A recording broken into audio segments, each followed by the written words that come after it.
Hello, everyone. Welcome to Conversations with Friends. I'm about to introduce you to a really new friend.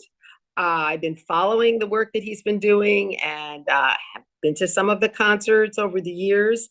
And what he's doing and what the organization is doing is, I think, phenomenal. So that's why I'm so happy to introduce you to him. Meet Adam Ganuza, who is the force behind the Rhythm Foundation. And for over 35 years, this organization has been bringing in musicians, not just from the United States or maybe from one country or another, but from all over the world. And it's all about world music for Adam and this organization. And we're going to talk also about that it's more than even music, it's about transformation, which is something that the Brahma Kumaris really resonate with. And I personally, it means a lot to me when things are being transformed into something better, something greater. And that's what this organization is all about. So that's it for me introducing him, but he's got quite a background. We'll talk about it. So, Adam, welcome Well, to the program. thank you so much, Meredith. It's such Mm. a pleasure to be here with you, and thank you for transforming my day from a regular day to a really special one. Appreciate it. Ah, that's really nice. I just can't believe that you all have been going. And I mean, you have come in later, but you have been doing at this for Mhm. a long time with the Rhythm Foundation. But go back, what about, like we're saying, 30 years, 30, over 30 years actually. So what has been the intent from the very beginning, or what was the intent? So yes, the organization has been around for decades at this point. It was first established in Hmm. 1988, Whoa. at a time when Miami and Miami Beach was very different and had a very, very different cultural landscape. And so this organization is in some ways an offshoot of the old Cameo Theater, which is a big throwback to all the longtime sort of Miami folks out here in the audience, and that was a rock and roll and kind of punk rock club. And but the founders of Hmm. this organization, two of whom still are associated with the organization, had a real passion for world music and bringing the fantastic sounds of the globe here to Miami Beach. And in the beginning, that was a lot of bands from Africa, a lot of bands from Latin America, particularly the Caribbean and Brazil. And over the years, it's just been a thing that has picked up speed, sort of like a snowball effect.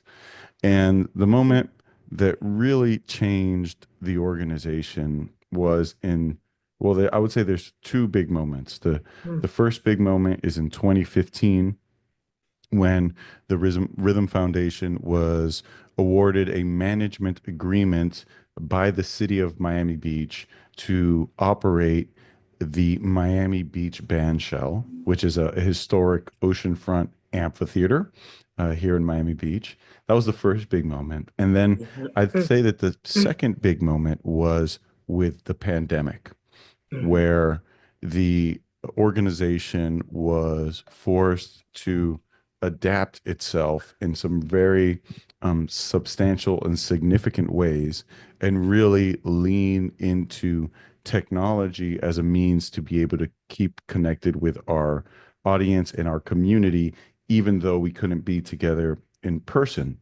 And those early experimentations into live streaming of concerts have now evolved into a deep commitment on the part of the organization to use technology both in the presentation of the artwork itself, meaning stuff that's happening in the venue when an audience is there watching a show, um, but as well as a way for us to continue to engage our audience, engage our communities, provide value, and bring joy to people's life, even when they're not at physically located at a concert. And so that works itself out in a lot of media media work, media operations, concert films, that kind of thing.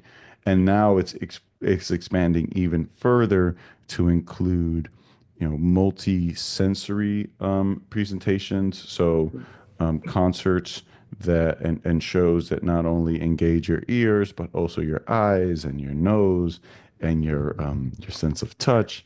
And so it's really exciting for us to be able to not only continue to bring fantastic musicians from around the world and demonstrating that through music and the arts and culture, we can make a clear demonstration of how there are far more things that we share in common than there are things that are different between us. And It if you also, go to one, I'm sorry, I just, I'm remembering, having been to some of your concerts, Mhm, and it really is, you kind of shift, when mhm, you're at one of your concerts. You kind of, it's an experience. yeah, And that's different than just going to see something and really enjoying it. And yeah, so, would you say that you're able to do that, first of all, with your selection of these top musicians from around the world? And they are really exceptional musicians, right? It isn't yeah. just another concert. And everything I'm sure that people are doing in Miami is good, but you are doing something different.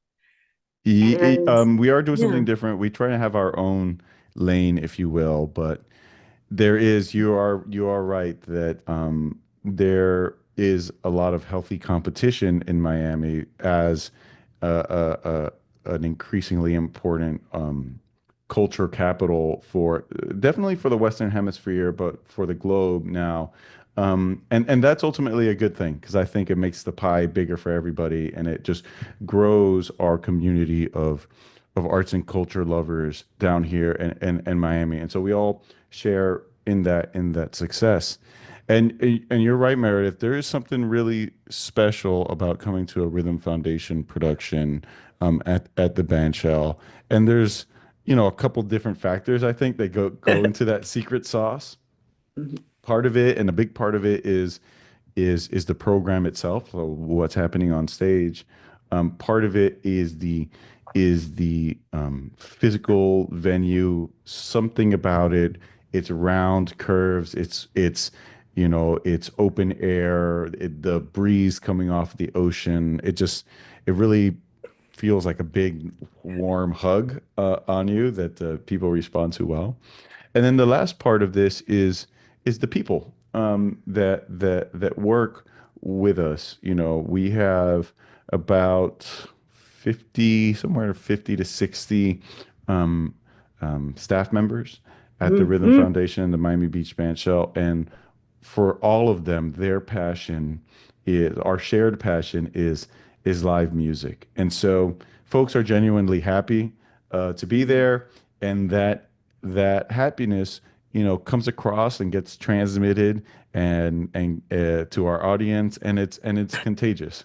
Well, you know what? We need happiness today. We really do. We don't need sad stories. I mean, of course, we have to accept when things happen, but Mhm, we do need, to get that push, to get that feeling of, what is it that I can do to be happy in life? And I mhm, think music plays a big part. Good music, and also, like you say, the venue is an experience. I'm not sure if we can show it now because we kind of set up to show. I want to show some pictures of the venue, but we're okay. we're going to go to one of your recent performers, right? Mhm. And Afrobeta. Did I say Yep. that right or no? No, you Afrometa. got I'm the sorry, Afrobeta. Afrobeta, yeah. Sorry. Miami's own, kind Yes. of a long time staple of our independent music scene here in the city, and some of the best musicians and nicest people that you'll ever meet. Mm. So we're going to take a look, and I'll get a sense of the venue as well.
Just a Nice. little taste, a little taste, and you would have noticed a couple things in that video.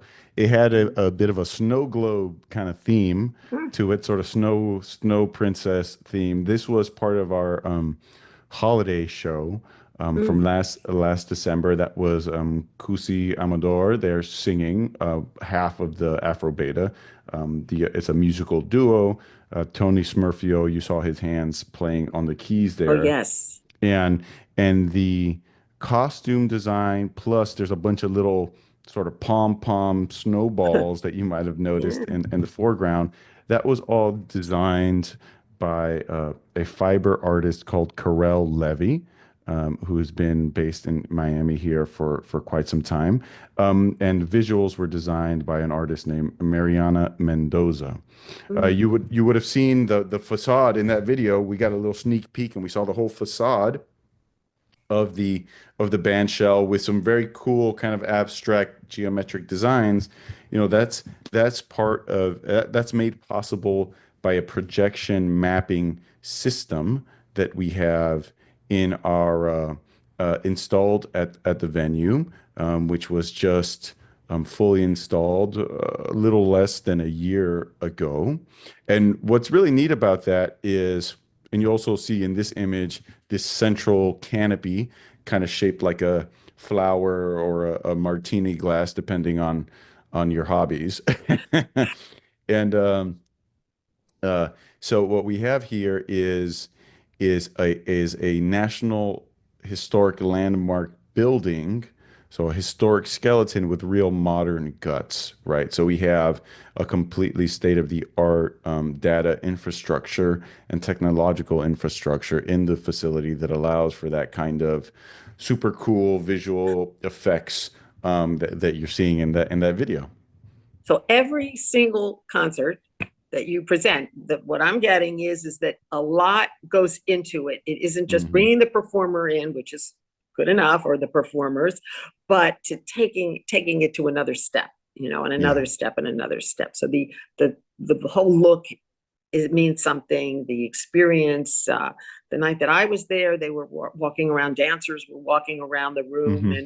and people were actually on their mats on the floor, Yeah. and there was all kinds of interesting smells of, like, I don't know if it was incense or what it was, but this kind of a waft of these smells. And Hmm. so, do you look at each concert as, okay, what can we do with this? Like this, is that how Well, it is? not Yeah. we do 140 shows a year, so not Whoa. every single one gets that. I would love for every single show to get that degree of extra support here, and perhaps your listeners out there who are looking for a place to really get to a way to support arts and culture in their community, they may consider helping contribute towards our organization to be able to make more of that stuff possible.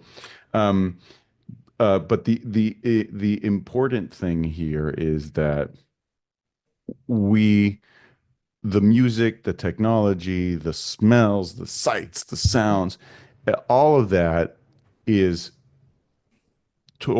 is in service of creating an experience for our audience where they're really making magical memories. And that we believe that those positive memories and positive experiences, that shared experience and the shared cultural understanding that can come from seeing some music from the other side of the world, that all serves as a basis for a stronger community here at home.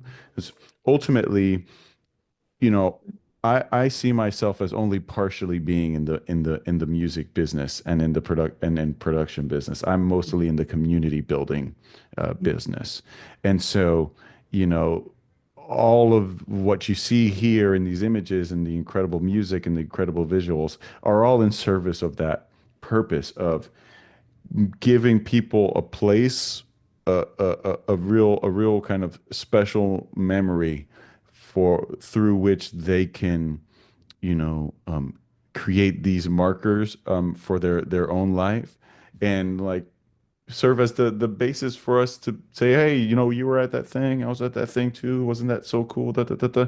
I think I think people underestimate the importance of those shared experiences as a way to bridge gaps where bridge gaps that may emerge in other kind of aspects of our life, whether it be, politics or whatever the case may be.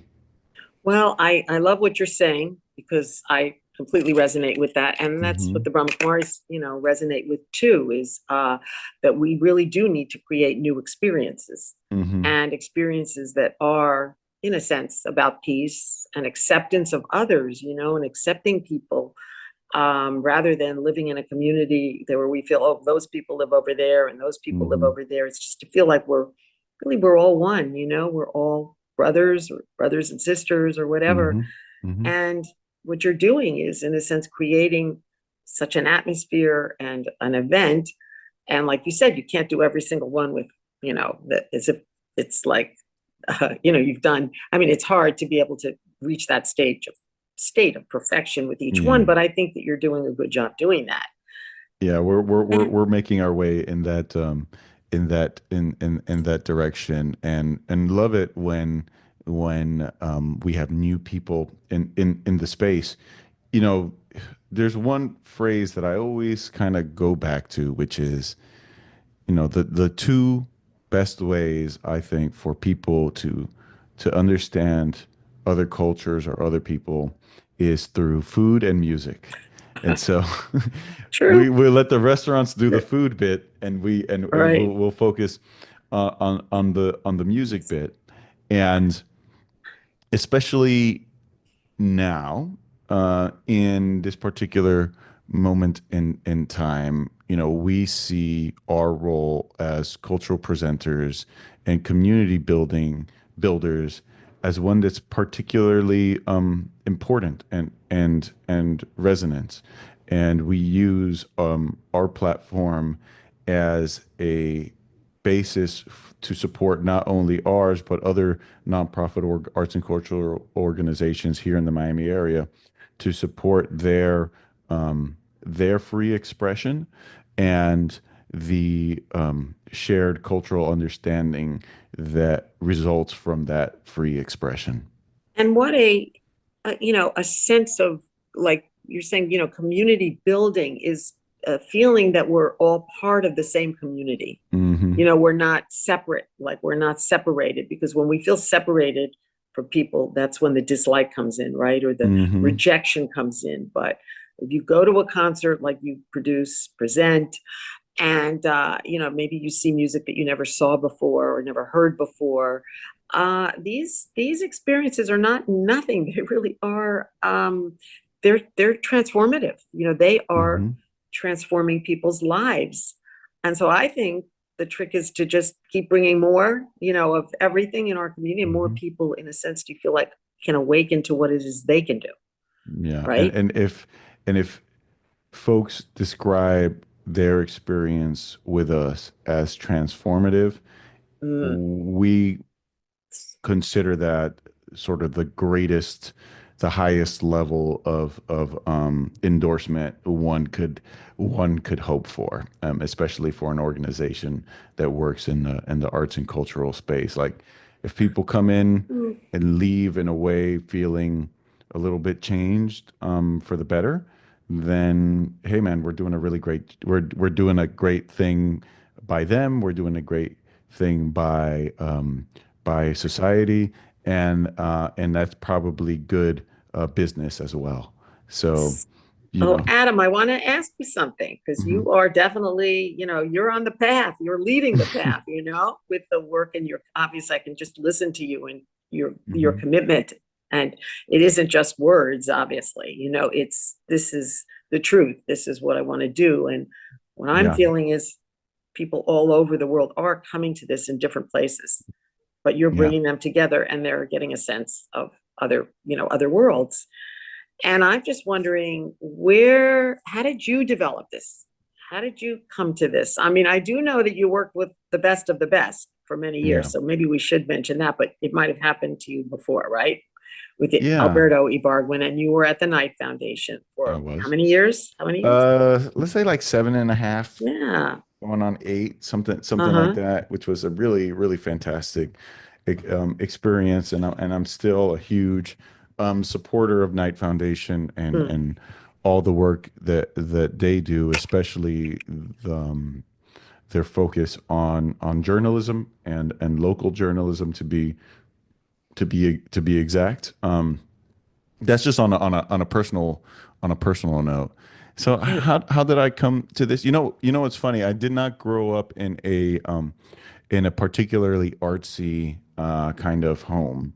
mhm, Was very much more focused on sort of typical kind of immigrant experience. It's work and school and education is going to be the vehicle for our family to advance and mhm, to get ahead in this country. And your grandparents and I didn't come here for you to be doing XYZ. It was a lot of that. But I can point to a really, this is so funny. I don't think I've ever told this story publicly. It was point to a real specific moment when I was probably like in 11th grade in high school, something like this. Um, I saved up money I used to work as a bag boy at Publix, and saved up my little minimum wage money, and I bought a nice pair of stereo headphones. It was my sort of first pair of headphones, and it became the moment where I felt like, oh, stereo headphones and an old MP3 player. So this was pre iPod, right? So like one of the other devices of that time, and it felt like I was listening to music for the first time when I was listening to those headphones. And so that really started my interest. I had been making music. I was very much into hip hop culture at that mm, time. So graffiti writing and street art nowadays, mm, and rapping and beatboxing and all that kind of thing. And when I went to college, the university had an incredibly fast internet connection. mm, And this was when like Napster was first mm, becoming a thing. mm, So all of a sudden, I went from having a very limited, small music collection just based off of a handful of CDs that I had bought over the mm, years to more music than anyone could possibly listen mm. to in a lifetime. And it was music from like, it was basically, I just downloaded like everything I could find. And that's when I really started listening to music from around the globe, and just kind of fell in love with it. I was a person that loved to travel, that was always interested in, I read National Geographic as a kid, that kind of stuff. So this was another version of that, and it sort of stuck with me. And then there's a whole long story, and da, da, da, da, Mm. da, a bunch of stuff happens. Before you know it, I end up working and producing cultural festivals. And Huh. then a couple years, that was a way in which I became um, more familiar with not the nonprofit world and grant writing and all that side, the kind of the administrative side of the nonprofit arts and cultural sector, and just kind of stuck with it. And I've been doing that now for about like 15 years or so in different capacities, Mm. and have been at the head of the Rhythm Foundation now for about a year. Though I did work with the organization for a number of years earlier in my career. I kind of did a boomerang kind of situation. Well, it sounds to me like you have been, bit by bit, Hmm. moving along a path, Hmm. to where you are today. So you learn this, then you learn that, and then it was like, can I say it was your destiny, wasn't it? To just Maybe. be where you are now, to be able to lead this wonderful organization. And I really do believe, and you just mentioned it too, that this is the time when there Yeah. is so much just conflict in the world, and even in communities and situations. we Hmm. we have to look and say, okay, what is it I can do, or Yeah. how can I help, or Yeah. whatever. And and awaken to these kinds of experiences where in the midst of, maybe not good things happening, there is goodness, and not Yeah. not give up on goodness, and helping each other, and community building. I love that you use that word, community building, because Yeah. I think that's what we all should be doing at some level, however we bring the community together. But And I it's didn't tough we to didn't do. get to show the venue. I mean, we did when we saw the music, but maybe we have a few seconds to a little bit more time to just show the venue. We do have some pictures, Sure. and the architect, I did go to school with his kids, I think, or his maybe his grandchildren, Norman Giller, and Yeah. mention him that this is a I don't know, never, I always forget how to pronounce it, a Mimo or a Mimo build architecture, right? This is part of the Yeah. Miami modern architecture. So we could show it right now, uh the the venue, to see, Sure. such So a, if like I you if I saw it may, with the music. We did get to see a little bit of it. yeah, I think it was, you saw her all kind of dolled up. And so if I could, I'll give you the your listeners the 30-second history of the bandshell. It is as of 2022 a National Historic Landmark, mhm. and is listed on the National Registry of Historic Places because it is such an exemplary example, an exemplary um example. I guess that's I mean, feels like this, that's no, but redundant. But it's, anyways, it's a great yeah, example of Miami modernist modern. architecture. So whereas South Beach is defined architecturally defined by Art Deco, Hmm. North Beach is architecturally defined by Mimo, which Mimo. is a related but different architectural movement. It came This, later. It actually came, yeah, right, yeah, a lot of years later. yeah, this is more Mimo, like Mimo, 40s and whatever. 50s. It's post-war. The bandshell itself is built in 1961, originally constructed as a ballroom under the stars. Oh, And so they used to have big bands that would go and play there, and folks in the neighborhood would go dance on Saturday nights. mhm. And it's been a sort of a community anchor since 1961. It was originally one of four structures of this type that were on Miami Beach. This is the only one that remains. It was built by an architect named Norman Giller. He's also famous for Yes. building the Carillon Hotel and the He Diplomat was the Hotel, I want to say. architect for these buildings. If I Hmm. remember, having grown up on Miami Beach, and I remember this, building for so long, Hmm. and it's so nice to see that it's has a new life now, because I think it was It not in really good shape does. for a long time, and it wasn't used so much, and now it's being used a lot by a lot Yeah. of organizations. I'm hoping we can show it again, but I'm not sure if we've already passed our spot, Yeah. Oh, what? Thank you. Thank you. There it is. So So here's, there's and an this is what it aerial looks shot. like, the band shell on That's Miami what it Beach. looks like today. You can see it's we're a stone's throw from the ocean. And then there's that central canopy, is that kind of circular roof that's in the center there. And the fun story that was added in 2020, and that was Hmm. designed and built by Ira Giller, who is the son of Norman Giller, the original architect of the building. So that's a fun kind of also full circle. The band shell is a circle, the canopy is a circle, and so many of the stories connected to it are also full circle. Here's an example of our projection mapping look, both on the facade and the canopy. This is powered by some really high tech laser projectors, and then you see there we probably got 1,000 people in there for that crowd.